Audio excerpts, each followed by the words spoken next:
অনেক ভাইরাল একটি রেসিপি হচ্ছে এই পটলের পাতা ভাজা। অনেক দিন যাবত এই ভিডিওটি দেখতেছিলাম, ভাবতেছিলাম যে আমিও একদিন বানাবো, কিন্তু সময় হয়ে ওঠেনি।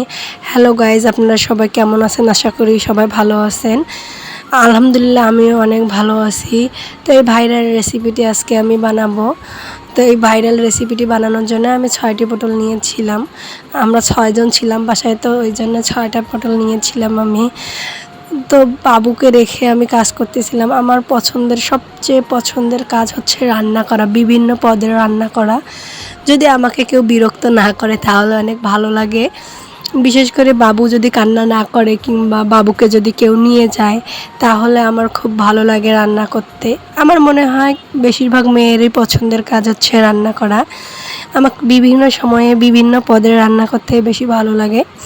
আমি যখন থেকে একটু বড় হয়েছি, রান্না শিখেছি, তারপর থেকে আমার আম্মুকে কখনো বলি নাই যে আম্মু আমার এটা খাওয়ার ইচ্ছা করছে, রান্না করে দাও। আমার যখন যেটা খাওয়ার ইচ্ছে করেছে আমি সাথে সাথে নিজেই করে খেয়েছি। কিন্তু মাঝে মাঝে এমন হয় যে নিজের রান্না খাইতে ইচ্ছা করে না, তখন বলি যে আম্মু এটা রান্না করে দিও, খাবো। তখন আমার আম্মুর কাছ থেকে রান্না করে নেই। তাছাড়া আমি নিজের কাজ নিজে করতেই ভালোবাসি। এই তো আমাদের সেই ভাইরাল পাতা পটল রেসিপি হয়ে গেছে। তো দেখেন কত সুন্দর হয়েছে, এটার স্বাদ কিন্তু অসাধারণ হয়েছে।